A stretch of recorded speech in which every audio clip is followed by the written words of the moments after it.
Biblia es palabra de vida, la Biblia es palabra de Dios, y es la palabra del pueblo que busca y construye su liberación. Y es la palabra del pueblo que busca y construye su liberación.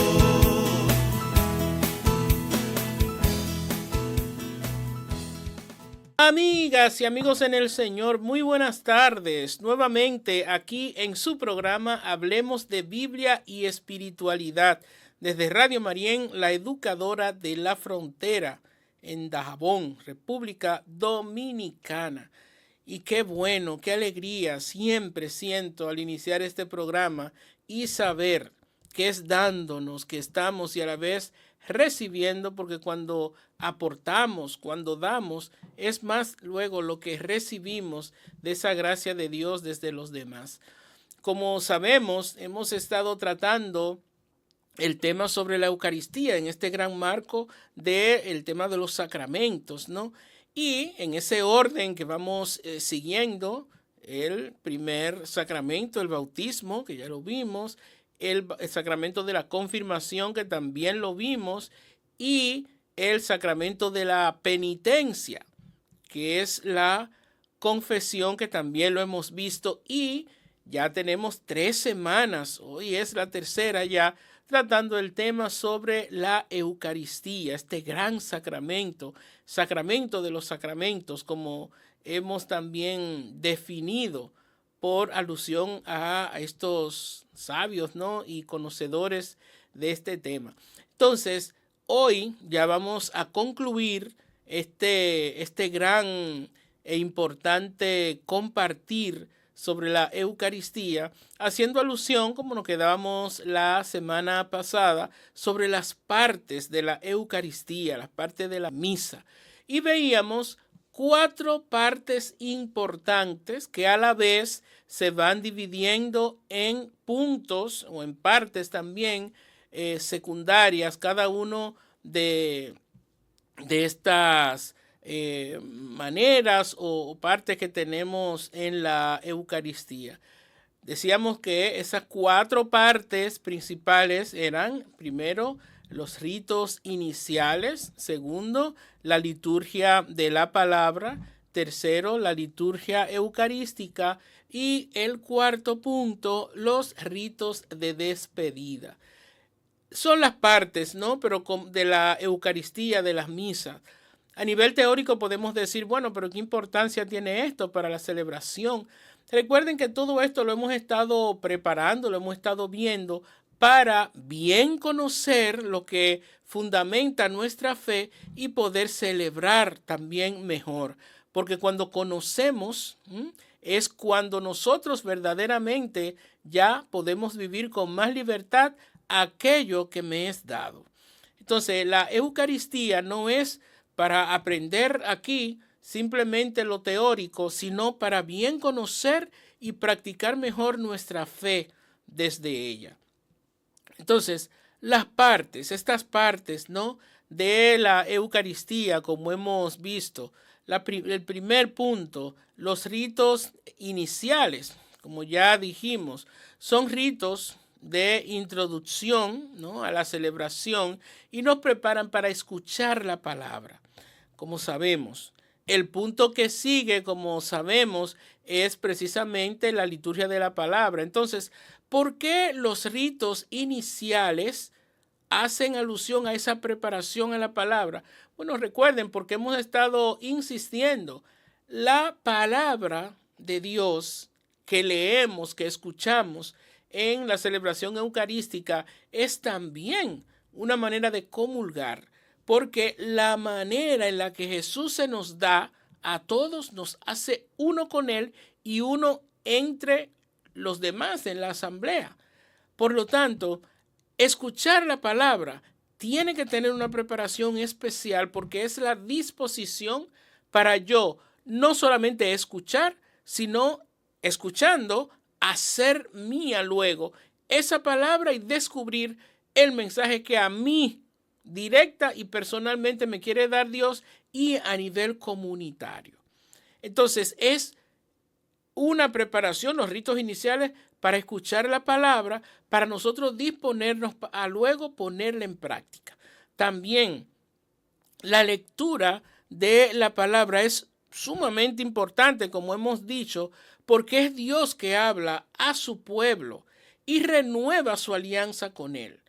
Dios habla, pero no es solamente por hablar, por medio de las lecturas, sino que nos habla y es para recordarnos desde el Antiguo Testamento y renovar esa alianza que desde el Antiguo Testamento ha iniciado y que en Jesús tuvo su plenitud. Entonces, es como volver a escuchar y recibir las instrucciones de Dios y renovar y actualizar su mensaje hoy para nosotros. No es escuchar, no es, por eso es que se insiste tanto. Quien lee en la iglesia, en una Eucaristía, no es leer solamente, sino proclamar. Porque cuando uno lee, uno expresa lo que ve escrito ahí y de una u otra forma está dando lo que algún hombre o alguna mujer ha escrito. Ahora, en la palabra de Dios, en la Biblia, en una celebración, no es leer, es proclamar, porque no es la palabra mía que yo estoy expresando, es la de Dios.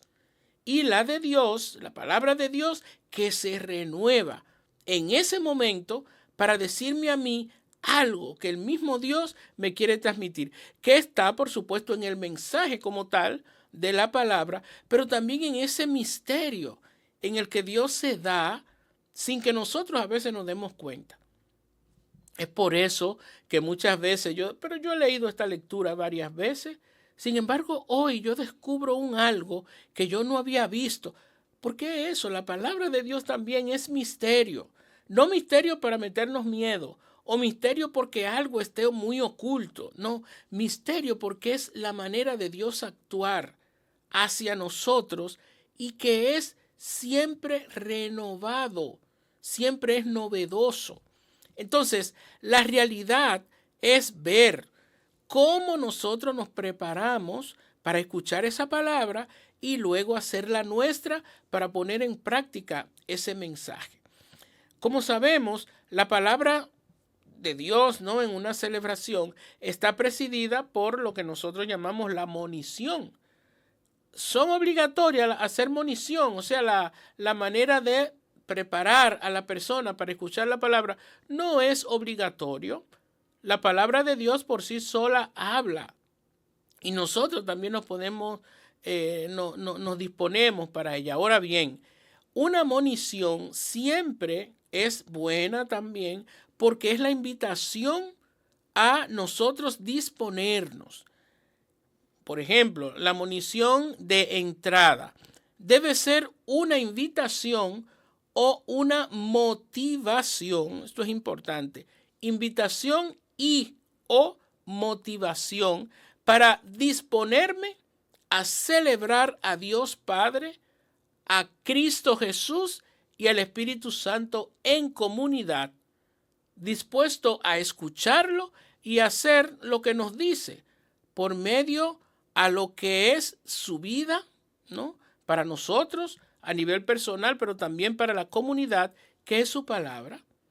Jesús, Dios trinitario, ¿no?, desde el Antiguo Testamento y ya en el Nuevo, Jesús, ya sea por el Evangelio o por las cartas de aquellos que escribieron, es la encarnación de Dios. La palabra encarna a Dios. Y la monición de entrada nos prepara para nosotros abrirnos a esa palabra, a ese conjunto de cosas que vamos a celebrar en la Eucaristía, para luego entonces yo disponerme a recibir el envío, ¿no?, para hacer posible en mi vida lo que hemos celebrado y por medio de la palabra lo que hemos escuchado. Por eso se inicia siempre en nombre de la Trinidad. Cuando nosotros iniciamos en el nombre del Padre, del Hijo y del Espíritu Santo, y en algunos momentos se hace siempre alusión, y las oraciones también por medio a la Trinidad. O sea, porque es Dios que se nos da. Entonces, en ese sentido, Si el día de la celebración, por ejemplo, hay algo especial, en esa introducción o en esa monición de entrada se puede hacer alusión y se dedica en nombre de eso que se está celebrando especialmente en ese día para ponerlo en manos de Dios. Que hoy es día de la Constitución, por ejemplo, de la República. Bueno, pues se puede hacer alusión en algo, ¿no? A eso para poner nuestro país, la República, en manos de Dios. O sea, no es que, porque esto no es religioso, no se puede poner o no. No, todo tiene que hacer alusión a poner a la disposición de Dios para que Dios bendiga o para que Dios acompañe el proceso al cual se hace alusión. Entonces, no debe ser, la monición no debe ser una narración o una lectura muy larga ni dar tantos detalles. Hay moniciones que son varios minutos y la gente dice esto y que lo otro y que un aplauso. La monición no es eso. Como ya hemos dicho, monición debe ser simplemente preparar para la disposición a la celebración de Dios, que es Padre, Hijo y Espíritu Santo, y que viene a dársenos en esta celebración que como comunidad vamos a iniciar. Simplemente. No se debe hacer, repito, tan larga ni dar muchos detalles. Es una ambientación general de lo que se va a celebrar y lo principal, la Santísima Trinidad, que siempre debe ser lo central. Jesús nos manda a que cada vez que nos reunamos, partamos el pan, o sea, tengamos la Eucaristía. Ahora, Jesús, que es Dios, sabemos que nuestro Dios no es solamente Hijo, no es solamente Padre, no es solamente Espíritu, sino que es una unidad indivisible del Padre, del Hijo y del Espíritu Santo, porque es la Trinidad. Entonces, eso es lo que nosotros celebramos en la Eucaristía. Y desde aquí, desde la monición de entrada, se tiene que hacer alusión siempre a eso. Celebramos a Dios, que viene a nosotros como su pueblo, como comunidad, y se hace de una manera sencilla, porque lo más importante es prepararnos a disponernos. Recuerden que hemos dicho, creo que la semana pasada decíamos, que lo más importante para nosotros es la disposición, porque Dios nos da todo lo que necesitamos y nos dice cómo debemos hacer las cosas y cómo debemos ser nosotros. Ahora, de nosotros depende si asumimos o no lo que recibimos de Él, de Dios. Y de ahí es que va a depender de esa disposición a yo abrirme o cerrarme a eso. Pero es importante, ¿no? Esto ya puramente de la celebración. La monición de entrada es ambientarnos para prepararnos a celebrar al Dios trinitario y pedirle, bueno, que nos disponga para nosotros hacer posible en nuestras vidas aquello que Él, por medio de su palabra, nos va a decir en esa celebración. No debe ser, insisto, larga, con detalles, dar muchos detalles. Que hoy estamos celebrando esto. Bueno, pues vamos a hablar de eso y hacer una historia. No, eso es otra cosa. Y si se quiere buscar otro momento en la celebración, pero no en la introducción o en la monición de entrada. Debe ser en otro momento que el que preside lo disponga y se ponga de acuerdo con quienes la van a hacer, pero esa monición litúrgica de entrada tiene que ser algo breve, sencillo, que la gente pueda entender, que es invitarnos a bien celebrar a Dios Padre, Hijo y Espíritu Santo, y que el mensaje que vamos a recibir por medio de esa celebración lo podamos hacer realidad en nuestras vidas. Eso es lo más importante de la monición de entrada. Luego de la monición, como bien sabemos, ¿no? Estamos, recuerden, en el primer paso, en el primer punto todavía de la celebración eucarística, en los ritos iniciales. Después de la introducción o monición de entrada, viene el canto de entrada, que debe hacer alusión a esa disponibilidad de la cual ya hemos hablado, que es celebrar a Jesús en comunidad. Por eso normalmente son cantos alegres, cantos que buscan la manera de ponernos como en ese ambiente de agradecer ese ambiente de estar contentos porque vamos a celebrar a Jesús, y en ese ambiente también de mi disponibilidad, de mi alegría por estar reunidos con los demás en la asamblea para celebrar a Jesús. Entonces, ese canto debe ayudarnos a ambientarnos en esa vida comunitaria en Jesús. Si se hace procesión, que se debe hacer, pero si no, bueno, el sacerdote desde la sacristía entra, sea solo o con ministros, si hay. El orden en esa procesión debe ser primero la cruz. La cruz es la que va abriendo el camino, siempre, ¿no? En una procesión de entrada en la Eucaristía. Ahora, si no hay cruz, porque muchas veces no hay, bueno, pues se entra con el leccionario o con el libro de las lecturas, ¿no? Primero la cruz, luego el leccionario, luego vienen los monaguillos, luego el diácono, si hay diácono, si no, bueno, después del diácono, si lo hay, los concelebrantes, quienes acompañan al sacerdote, y luego el que preside. El que preside siempre es el último, ¿no? El que va a presidir la Eucaristía es el último, porque es el que va como llevando, conduciendo, empujando, ¿no? A que todo vaya como debe ser, el que preside. Entonces, repito, primero la cruz, luego el leccionario o el libro de las lecturas, después van los monaguillos, el diácono o los diáconos, los concelebrantes y por último quien va a presidir. Es bonito que el leccionario, el libro, ¿no?, de la palabra, lo lleve precisamente a alguien que vaya a leer también. En algunas procesiones de entrada van los tres que van a leer, o los dos, quienes van a leer, ¿no? Van todos. A veces no es necesario que vayan todos, con uno solo que vaya cualquiera, ¿no? Llevando el libro siempre elevado, ¿no? Mostrando el libro de la palabra de Dios. Entonces, que no pueden ir todos, los tres sí también, pero en algunos momentos solamente uno. O sea, como quiera que lo hagan, está correcto.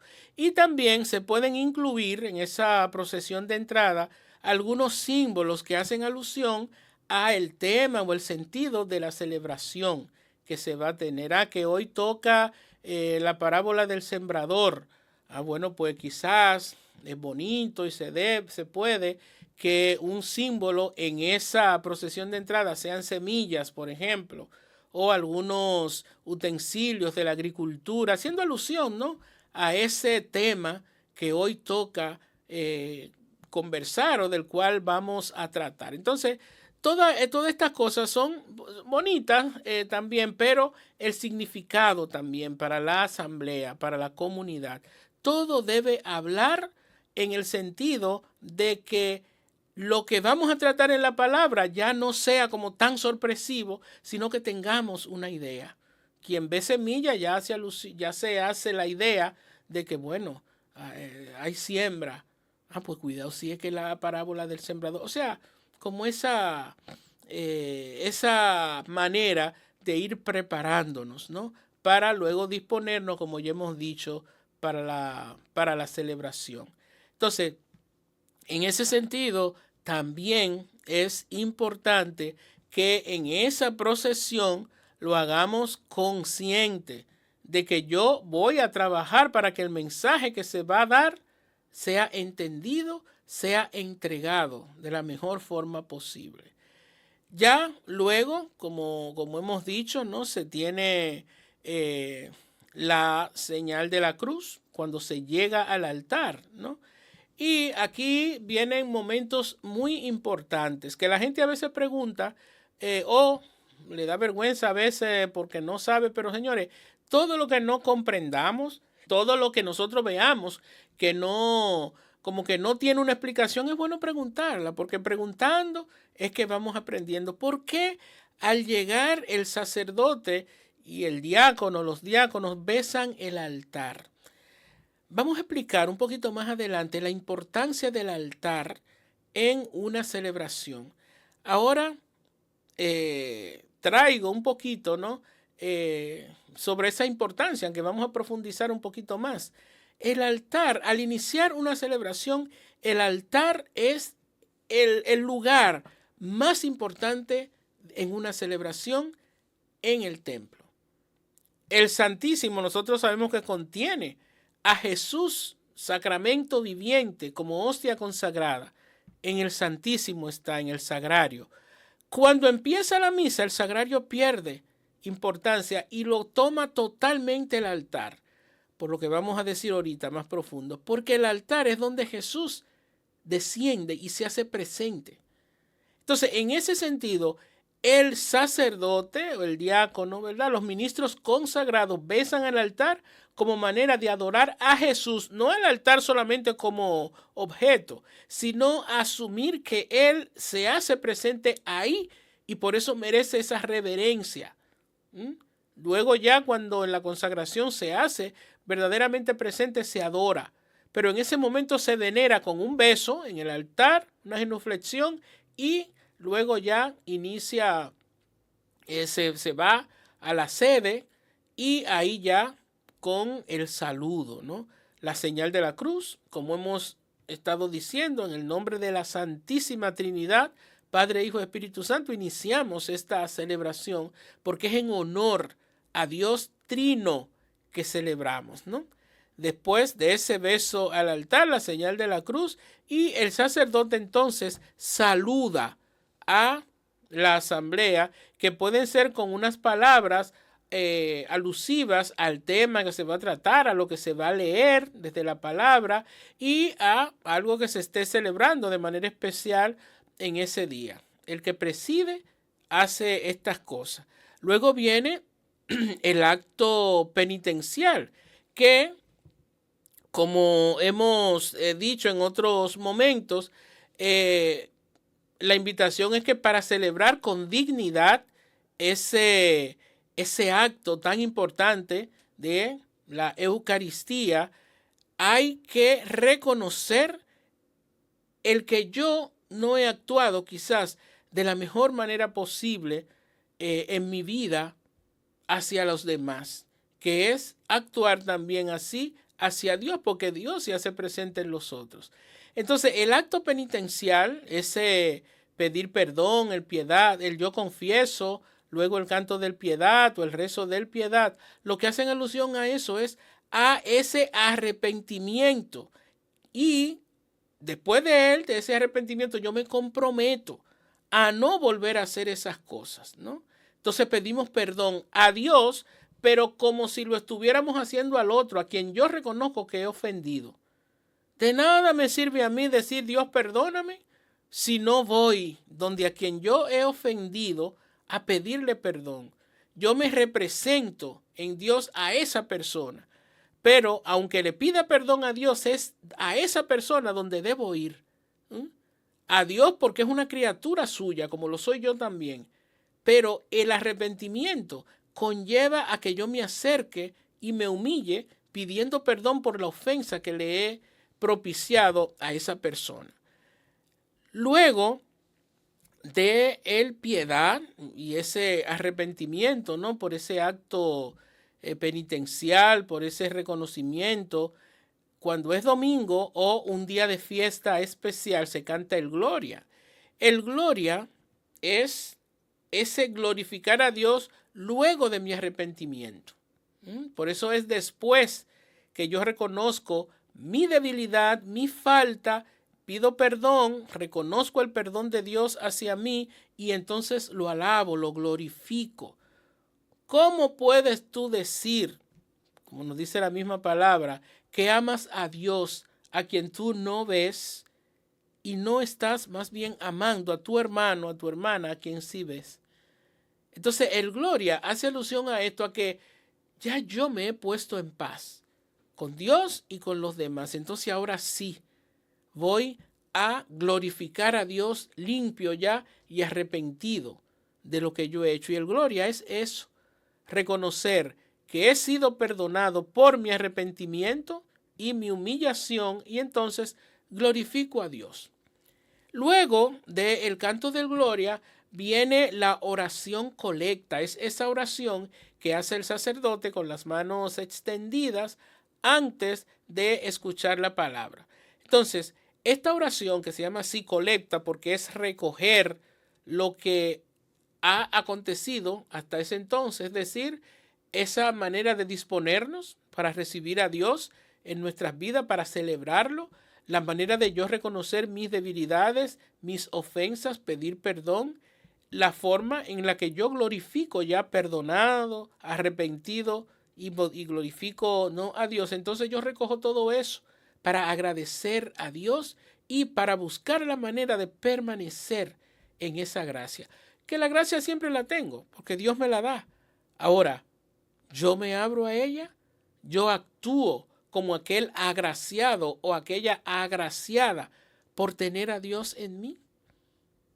Entonces, esa oración, la oración colecta, recoge mi arrepentimiento y mi disponibilidad para escuchar a Dios, quien me va a hablar por medio de su palabra. No es solamente, ay, qué bueno, me perdonó Dios, ya, bien, chévere. No, es que eso lleva a que yo me reconozca así, perdonado, amado por Dios, muy bien, pero ahora vamos a ver lo que Él me dice por medio de la palabra. Y por eso esa oración me prepara para eso, para escuchar y disponerme a hacer lo que Dios desea. Es la oración que el sacerdote en nombre de toda la comunidad hace al Padre y ella recoge todas las intenciones de la comunidad. Es como si la comunidad fuera la que dijera eso y el sacerdote que la representa se la presenta a Dios. Y esto es muy importante porque a veces decimos el sacerdote que es Cristo. No, el sacerdote habla en nombre de la comunidad y como ministro de la comunidad y se da él a Cristo como si en él estuviera toda la comunidad. Y esto es muy importante. Por eso ahorita vamos a ver, cuando volvamos a hablar del altar, como decía ahorita, es al altar a quien se le debe hacer cualquier reverencia en el momento de la celebración, no al sacerdote. Porque el sacerdote representa a la comunidad. Es la primera representación. Ya como ministro también es Cristo en persona, ¿no? Cuando se dice en persona de Cristo es como que lo representa, pero es una representación de la comunidad a Cristo. Entonces, en ese sentido es nosotros asumir todo lo que hacemos desde el sacerdote como comunidad para Jesús, es como si todo como cuerpo lo hacemos. Es así. Entonces, en ese sentido, yo, ¿no? Con todos estos pasos, entonces, ya, ¿no? La asamblea se dispone a escuchar la palabra de Dios como el mensaje del Señor, de Dios mismo, en ese momento y para la vida. ¿Por qué? Porque es Dios que me quiere transmitir como pueblo, como persona, un mensaje. Y ahora yo me siento tranquilo, después del gloria, después de la oración colecta, para escuchar qué me quiere decir Dios. Y esto es muy importante, señores, porque a veces nosotros en la Eucaristía nos distraemos mucho y perdemos el sentido de lo que en verdad nosotros estamos celebrando. Por eso, yo estoy muchas veces de acuerdo con que, por ejemplo, se puede hacer una única introducción, una, ¿cómo se llama? Introducción, ¿no? Para yo poder, en una sola, la de entrada, por ejemplo, que lo recoja todo, pero la monición, que puede ser, repito, una sola, también de las lecturas es importante, porque es como volver a recordarme qué vamos a hacer ahora y cómo yo debo recibir eso que voy a escuchar. Entonces, por la insistencia también, lo mismo que decíamos ahorita, no deben ser largas. No deben ser esta introducción a la lectura o monición, no deben ser largas. Segundo, no deben decir absolutamente nada de lo que va a expresar la lectura, sino que es una preparación simplemente. No es una homilía. La persona que hace la monición no debe explicar lo que la lectura va a decir, sino simplemente disponer a la comunidad para escuchar atento y hacer suya esa palabra en el corazón.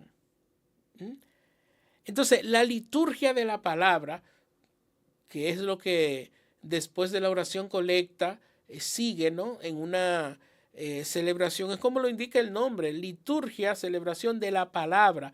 Vamos a escuchar la palabra de Dios que nos viene ahora a expresar lo que Dios desea transmitir a su pueblo. Miren, esa es la mejor monición. Dispongámonos, señores, a escuchar lo que Dios desea transmitirnos por medio de esta palabra tomada del libro tal, capítulo tal, versículo tal. Ya. No, pero hay quienes se ponen y hacen una homilía. El Señor nos va a decir y el Señor... Miren, no, eso es incorrecto. No se tiene que decir en una monición lo que la lectura va a decir. Es disponer a la comunidad, a la asamblea reunida, a escuchar con atención, devoción y apertura el mensaje que el Señor quiere transmitir. Entonces, la liturgia de la palabra es la invitación de eso, de escuchar a Dios, que se nos va a dar como alimento por medio de su palabra. Y de manera especial, nosotros vamos a responder, ya sea cantando, meditando o rezando, eso que Él nos va a transmitir. No es otra cosa. Liturgia de la palabra es para nosotros, para la asamblea, disponernos.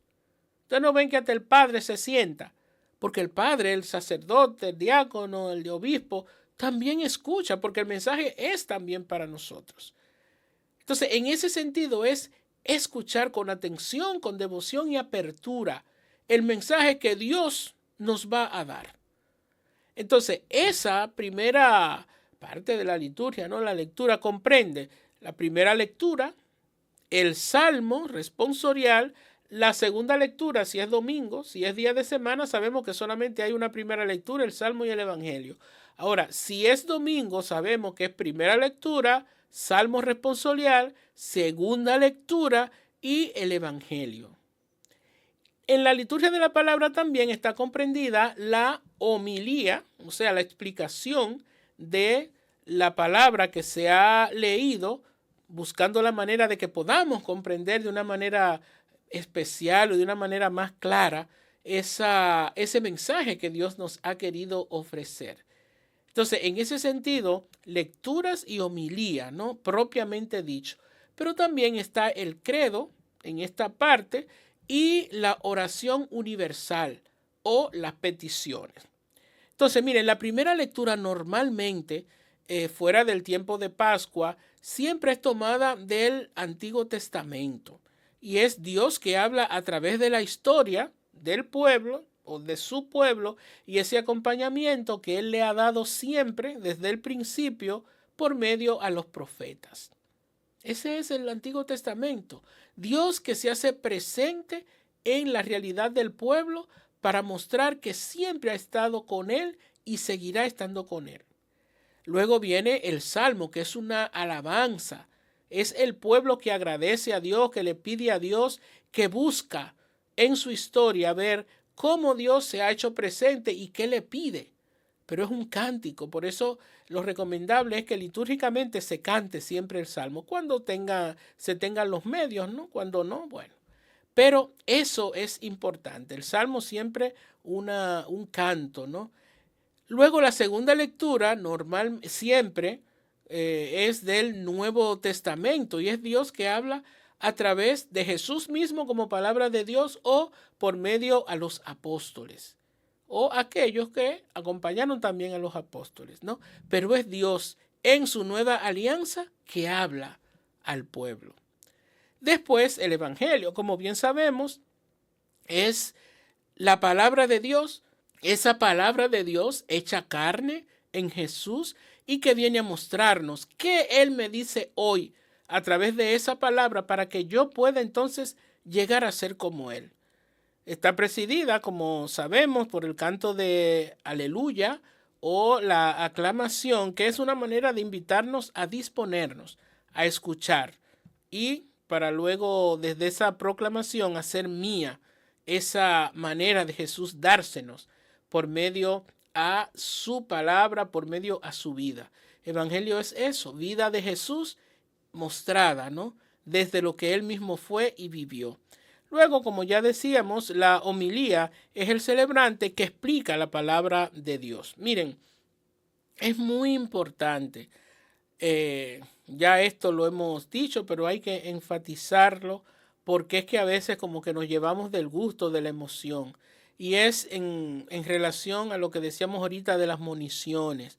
Nunca deben explicar, por favor, una monición no debe explicar la lectura, es más bien una manera simple y sencilla de preparar a la asamblea para disponerse a escuchar con atención, con apertura, con alegría, lo que Dios quiere transmitir a la asamblea, al pueblo, a la comunidad reunida. No es explicar, no es dar una homilía, no es ponerse ahí a decir muchísimas cosas y sobre todo no es tampoco lo que yo entiendo que me dice Dios a mí. No. Eso se puede hacer en otro momento, en lo que, bueno, vamos a ver qué me dice a mí esta lectura, si el sacerdote propicia un diálogo, por ejemplo, que es muy bonito, pero en una monición nunca. Nunca debe ser lo que me dice a mí esa palabra, porque eso es ya condicionar al otro. Entonces, es sencillamente usted presentar que ahora vamos a escuchar la palabra de Dios y vamos a disponernos a ello. Eso no es para lucírsela. Y disculpen esa expresión que hice un poco fuerte, pero no es yo dar una homilía, yo decir lo que va a decir, lo que va a expresar la lectura. No, la lectura sola. La lectura sola se explica y se da a conocer como mensaje de Dios. No es en una monición donde uno debe aprovechar para decir esto. Luego, quien predique, o sea, quien tenga la homilía, se va a encargar de dar esos detalles, esas cosas principales que la lectura ofrece. Por eso es la preparación.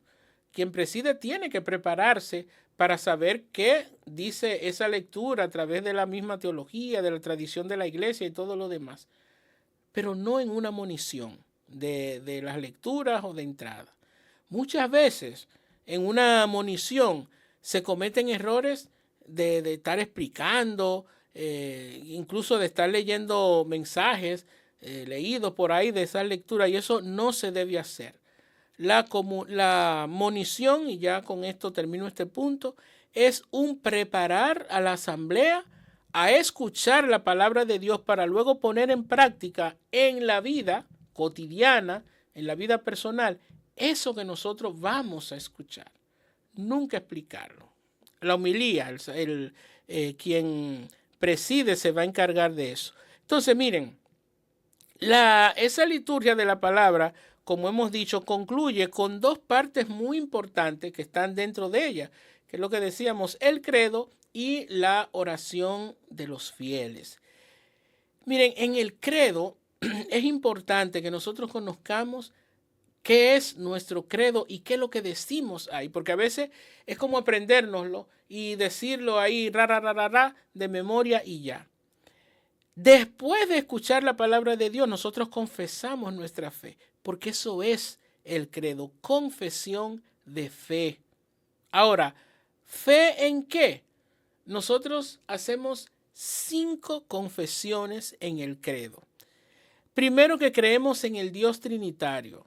Por eso decimos, creo en Dios Padre, creo en el Espíritu Santo, creo en el Hijo. Esa es la primera confesión.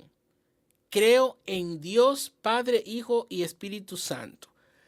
La segunda confesión, confieso yo porque creo en la Iglesia Católica. Que católica no es un nombre muy... Católica lo que significa es universal. Porque la iglesia de Dios es universal, es para todos. No para un grupito, para unos exclusivos. No, es para todos.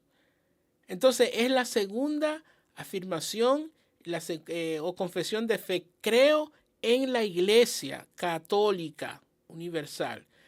Luego, creo también y confieso que hay un solo bautismo. Recuerden lo que hemos dicho del bautismo, que es la pertenencia a la iglesia. Es decir, creo en esta iglesia, que es única, porque es la iglesia de Cristo, ¿no? Y yo creo en esta iglesia católica. La tercera afirmación o confesión. La cuarta, creemos en la resurrección de los muertos.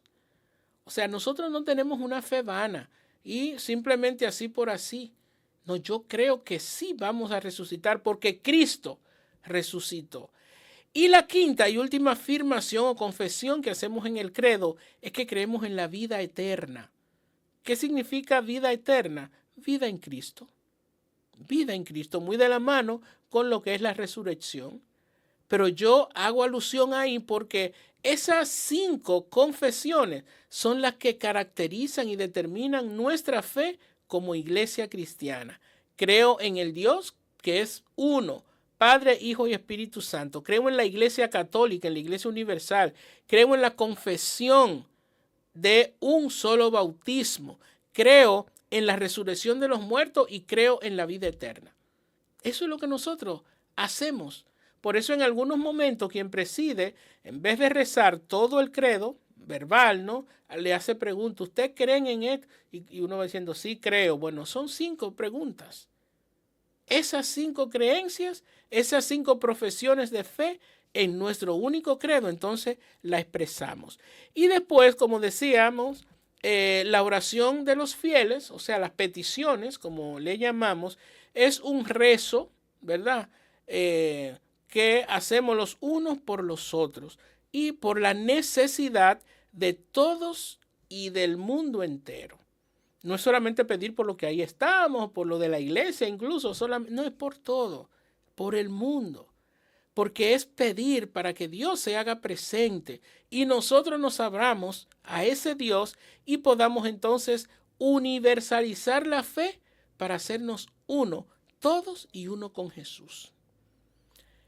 Les invito a que, vamos a hacer una breve pausa, ¿no? Vamos a tratar de ir digiriendo todo esto, orándolo, pidiéndole a Dios que nos ayude a entenderlo, a aceptarlo y que nosotros desde ahí podamos entonces seguir adelante con Jesús de la mano y con los demás haciendo cuerpo con Él.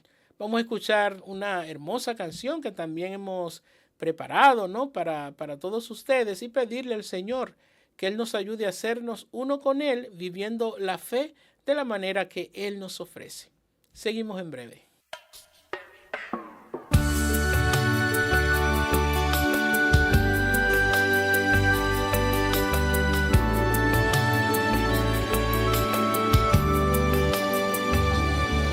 En tu pecho está abierta una herida, una lanza tu costado traspasó, y la llama de tu amor infinito llenó al mundo entero de gracia y perdón. Al brotar de ti agua y sangre recibimos río de gracia y manantial de bendición.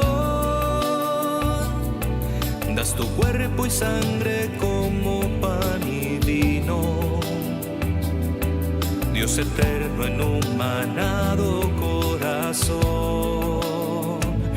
Jesús,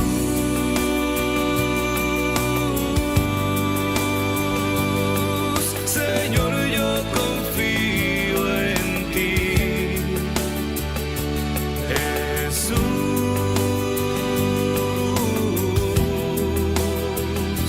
corazón que arde por mí.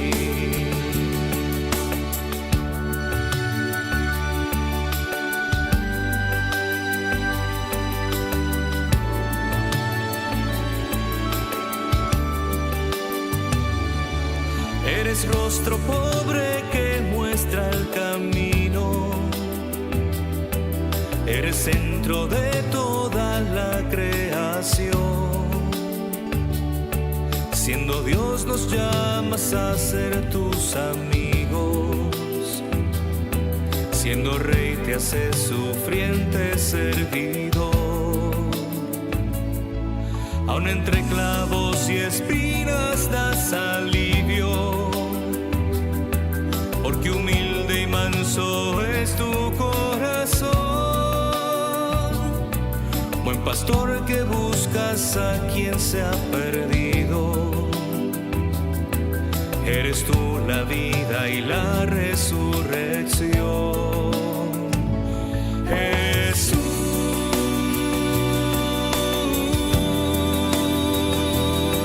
Señor, yo confío en ti. Jesús,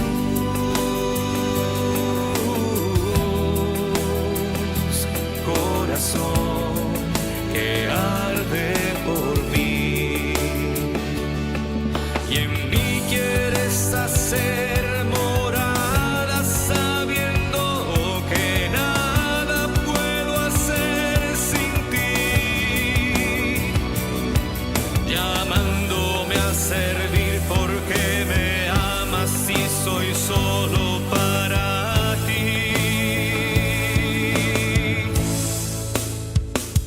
Jesús,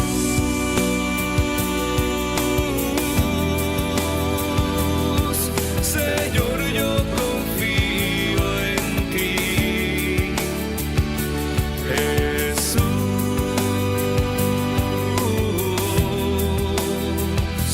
corazón que arde por mí. Jesús,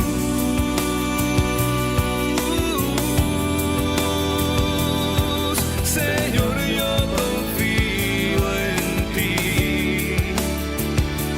Jesús,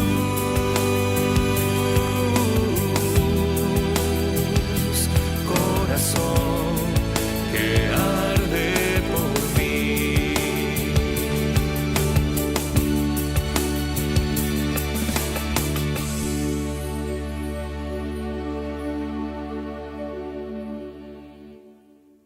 Seguimos, amigas y amigos, ya en esta última parte de este tema sobre la Eucaristía, buscando la manera, ¿no?, de mejor comprender para mejor vivir esta fe en la que hemos decidido seguir a Jesús. Llegamos ahora a la tercera parte, penúltima parte ya de una Eucaristía, ¿no? Y es la parte de la liturgia eucarística. Ustedes dirán, pero ¿y por qué liturgia eucarística si la Eucaristía es el todo? Bueno, precisamente porque la Eucaristía, que es la celebración, la acción de gracias por excelencia, lo que estamos viendo, tiene esa parte específica de, bueno, la comunión, ¿no?, que son la manera, por decirlo de una forma, ¿no? Los tres puntos o las tres parte en la que se divide esta liturgia, vamos a ver, hace alusión a eso, a lo que es esa comunión. La primera parte es el rito de las ofrendas, la segunda parte, la plegaria eucarística, y la tercera parte, el rito de la comunión. La liturgia en general tiene esa total importancia, como ya hemos dicho, en cada una de sus partes. Ahora bien, esta es la central, por decirlo así, ya que es la preparación para recibir, ¿no?, y presenciar a Jesús en el altar. Y aquí vamos viendo ya lo que decíamos ahorita, la importancia del altar. Es Jesús que se hace presente y nos preparamos para eso, ¿no? Él que se hace presente en el Santísimo Sacramento del altar, en el pan y en el vino, que se hace real entre nosotros y la asamblea. Ahora, es un hacerse real, no simplemente para que lo sepamos, para que lo veamos en la especie de pan y vino, sino para recibir la gran invitación de que nosotros también debemos ser eso que vemos en el altar, que es Él, que es el darse, el compartirse con los demás y para los demás, para hacer presente a Dios, que es amor, y que se da a la comunidad. Entonces, la primera parte de esta gran parte, ¿no?, de la plegaria eucarística, el rito de las ofrendas, que comprende, como bien sabemos, lo que nosotros podemos ofrendar, ¿no?, a nivel económico, a nivel material, pero es la ofrenda de mi persona. Y aquí es donde debemos hacer el énfasis. Soy yo, que al igual que Jesús se ofreció, estoy invitado también a ofrecerme, para yo darme a los demás. Entonces, es ofrecer a Dios lo que somos y lo que tenemos por medio de los demás. Recuerden lo que muchas veces hemos dicho, señores, Dios no necesita que nosotros hagamos nada por Él para Él ser Dios. Él es Dios. Él es Dios. Somos nosotros que necesitamos de Él para ser las personas que Él ha querido que nosotros seamos y por las cuales Él nos creó. Dios me creó a mí con un propósito, como decimos muchas veces. No un propósito de esto divino, de que para yo hacer esta persona. No, el propósito de Dios es que estemos bien, que seamos felices y que hagamos posible su reino de amor y justicia en medio nuestro, en la comunidad, en mi familia. Entonces, en ese sentido, esta parte, el rito de las ofrendas, es ofrecer a Dios lo que somos y lo que tenemos para los demás y para el bien común desde ese reino que vamos realizando entre todos. Es un acto de agradecimiento. Es dar a Dios por medio a las buenas obras, para bien de los demás, para bien mío y para bien de los demás, y dar de lo mismo que Él nos ha dado primero. ¿Qué tenemos nosotros que no hemos recibido de Dios, de su gracia, de las posibilidades que Él pone en mí? Y ese agradecimiento yo lo tengo y por eso ofrezco. Y por eso también me encanta siempre hacer alusión a dos cosas. Yo doy lo que tengo, materialmente hablando, y lo que soy a nivel espiritual, a nivel personal.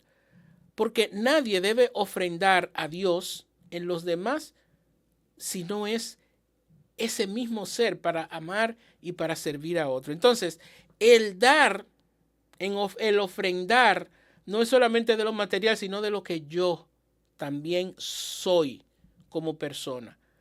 Que yo soy profesional en algo. Bueno, pues vamos a poner en práctica en servicio esto que yo, de lo cual yo tengo facilidad, de lo cual yo me he preparado, porque es un reconocer que es gracias a Dios que yo he tenido eso, que he obtenido eso. Entonces es como un darle a Dios en los demás lo que Él ha hecho posible en mí. No es solamente desprenderme o desprenderse, ¿no?, cualquiera de algo. No porque o me sobre o porque ya no lo necesito. Más bien es compartir con quienes necesitan y por una obra de amor y servicio. Esto es hermoso si nosotros lo podemos entender desde ahí. Que tú tengas una Eucaristía y llegó el momento de ofrendar y yo no tengo. Mira, eso no es lo importante. Lo importante no es que tú eches tanto, que des eso, no. Lo importante es que tú te dispongas a ser presente a Dios desde ti en el servicio y el amor a los otros. Cuando nosotros ofrendamos, debemos ser conscientes de que con mi ofrenda también yo doy, ¿verdad?, para la construcción de su reino de amor y de justicia desde mí, desde lo que yo soy. Importante que yo pueda ofrecer materialmente de lo que yo soy para los demás. Sí, claro que es importante, pero más es tú reconocer que Dios también cuenta contigo, con tu persona, para servir, para amar a los otros y especialmente a aquellos que más nos necesitan. La plegaria eucarística desde la consagración, el segundo punto de este gran apartado de la plegaria eucarística, la consagración que algunos, que Dios se hace presente en el altar y es lo más importante. Claro, Dios se hace presente en el altar y Jesús presente es importante, es lo más importante. Pero la celebración desde el principio es importante y desde el principio también yo tengo que reconocer su presencia. Ahora, En la consagración el sacerdote hace memoria, recuerda, ¿no?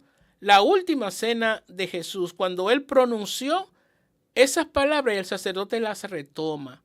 Es la misma palabra que la dice. Este es el núcleo, señores, de toda la celebración. Es una plegaria de acción de gracias en la que utilizamos ese agradecimiento para recordar la muerte y la resurrección de Jesús, que muere y resucita por amor a nosotros.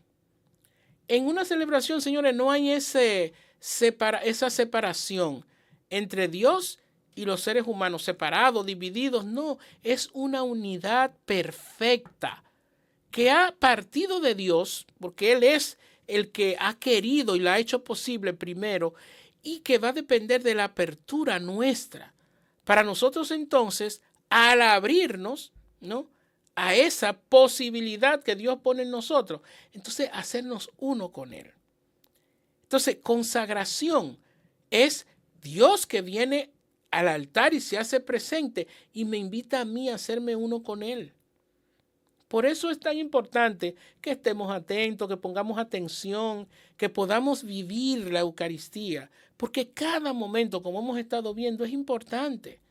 Y esa importancia va a ser posible, o sea, que yo le dé la importancia, si estoy atento, si voy comprendiendo lo que el Señor va haciendo por medio a lo que por su ministro Él mismo va realizando. Entonces, en la consagración se invoca al Espíritu Santo que desciende, ¿no?, sobre el altar, en el pan y en el vino, que se van a convertir en el cuerpo y la sangre de Jesús. Esto no es una cuestión que nosotros lo hacemos, porque esto es un símbolo, esto es un signo. No, miren, Jesús se hace realmente presente en el pan y en el vino, porque Él mismo lo dijo: esto es mi cuerpo, esta es mi sangre. Él fue que lo dijo, eso no es invento nuestro, la palabra está.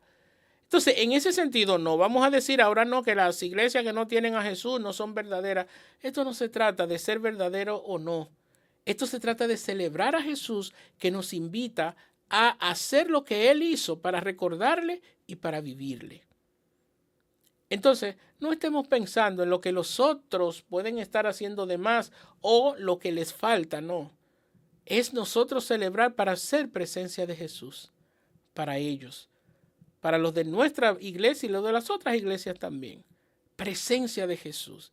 Y es por esto que durante una celebración eucarística, como decíamos y hemos estado insistiendo, el altar es el lugar más importante de todo el templo para la asamblea. Como decía yo hace un ratito, el Santísimo pierde importancia. No que se tire un lado y ya no es importante, pero en una celebración es el altar, el lugar más importante. Porque es Jesús, señores, que se hace presente ahí, en ese momento, en ese lugar, en el altar.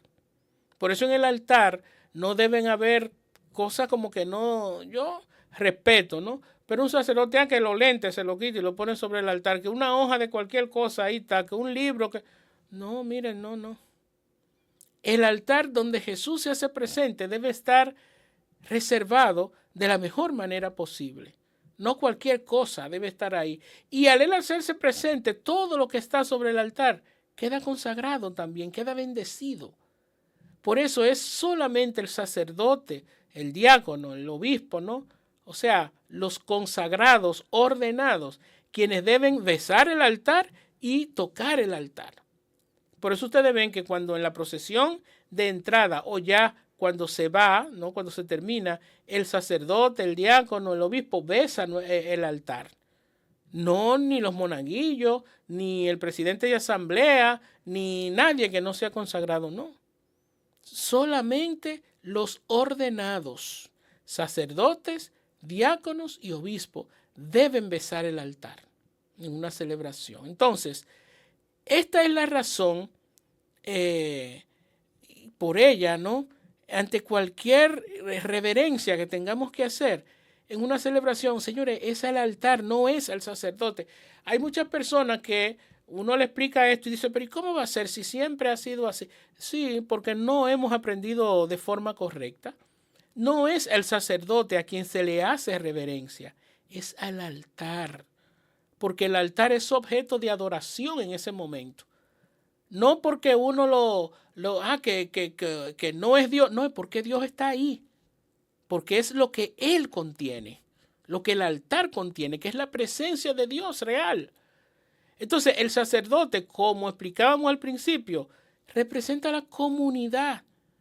Entonces, cualquier cosa que usted haga al sacerdote es como si se lo hiciera a la comunidad. Que el sacerdote, que qué bonita la misa, un aplauso para el padre. Al padre no hay que aplaudirlo porque es con él, es toda la comunidad que ha celebrado. Entonces, el altar es el lugar o a quien se le hace toda reverencia.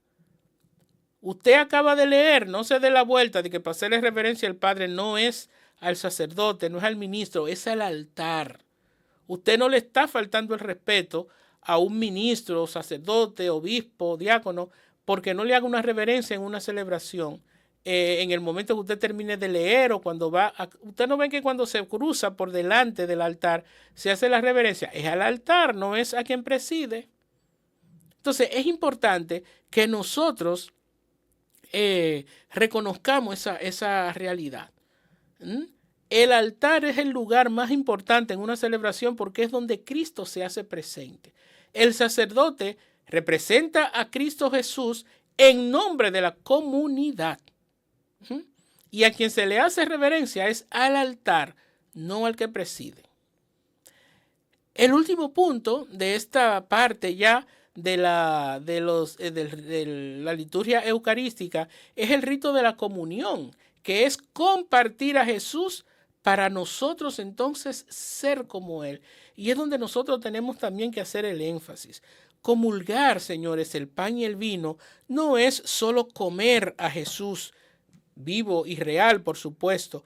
Es más bien la invitación a reconocer que nos hacemos uno con Él, tanto en la comunión del pan y el vino como en la comunión de la palabra. Nos hacemos uno con Dios, uno con Jesús. Él mismo nos invita a convertirnos en Él, en nuestra manera de actuar y en nuestra forma de ser. Comulgar no es un relajo, no es cualquier cosa, no es que por eso es tan importante la preparación, ¿no? Porque no es simplemente ya comí a Jesús y me quedo como que, señores, es a Dios que yo estoy asumiendo en mi cuerpo y me hago uno con Él.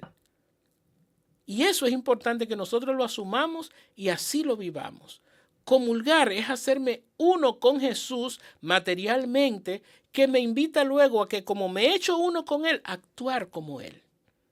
Y ojalá que nosotros podamos, entrar eso profundo en mi corazón, en el corazón, para luego poder practicarlo con libertad y con alegría. En ese sentido, ya terminando, viene ya lo último, el rito de la despedida, que viene la oración final. Con esta oración última ya del sacerdote, nosotros damos gracias a Jesús por haberlos recibido, tanto en la palabra como en la comunión, y le pedimos que nos ayude a vivir en comunión lo que hemos celebrado. Porque es importante que nosotros también nos dispongamos a lo que hemos estado diciendo desde el principio. Es que la celebración eucarística no es celebrar para cumplir o para hacer aquello que dijo Jesús nada más y que ya cumplí y por eso estoy contento. No, es la invitación a convertirme en aquello que hemos celebrado, porque Él es el que me invita a eso. Hagan esto en memoria mía para recordar cómo debemos ser desde su persona. Entonces, la despedida conlleva eso, la oración, como ya hemos dicho, y ya después, como siempre decimos, ¿no?, alimentados con el pan de la palabra y el pan eucarístico, volvemos entonces a nuestras actividades cotidianas, familiares, sociales, a vivir lo que nosotros ya hemos celebrado en comunidad con Jesús como centro de aquella celebración. Entonces, en ese sentido, dos cosas muy importantes. Y es esa despedida que hace el sacerdote, ¿no? Pueden ir en paz, que hemos hablado muchísimas veces de esto. Pueden ir en paz, es una traducción, por decirlo así, una interpretación a vayan y hagan realidad lo que hemos celebrado. Pueden ir en paz, eso es lo que significa. Vayan y hagan realidad lo que aquí hemos celebrado, lo que el sacerdote dice. Y luego ya, a nosotros, la asamblea, responder, demos gracias a Dios, es como una traducción de decir, sí, lo haremos con la gracia de Dios. Una gracia que ya conocemos, porque la hemos celebrado. Entonces, en ese sentido, pueden ir en paz, vayan y hagan realidad lo que hemos celebrado. Demos gracias a Dios, sí, lo haremos con la gracia de Dios. Es la invitación a nosotros entonces poder hacer real, ya después de conocer y entender eso que nosotros hemos celebrado. La palabra de Dios y a Jesús que se me da para que yo como Él me comparta y me dé en la construcción de su reino de justicia y de amor en medio nuestro. Señores, ojalá que esto, haya ayudado un poquito a comprender más este hermoso sacramento de la Eucaristía y que nosotros podamos también comprender y aceptar que no se trata, como tantas veces insisto, en nosotros conocer, aprender y ya, sino es conocer, aprender para practicar lo que vamos conociendo, lo que vamos aprendiendo.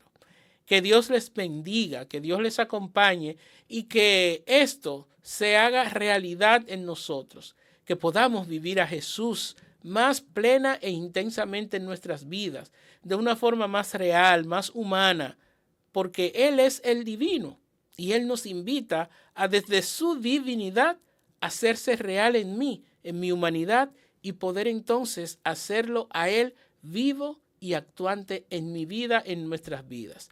Que el Señor nos bendiga, que Él bendiga a nuestras familias, que bendiga Radio Marién, ¿verdad? Que nos da la oportunidad de recibir estas enseñanzas también y que podamos disponernos siempre a hacer el bien, señores, que es lo más importante.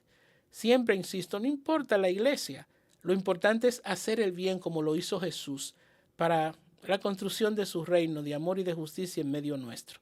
Que Dios les bendiga, que nos bendiga a todos y a nuestras familias. Nos vemos la próxima semana. Bye bye.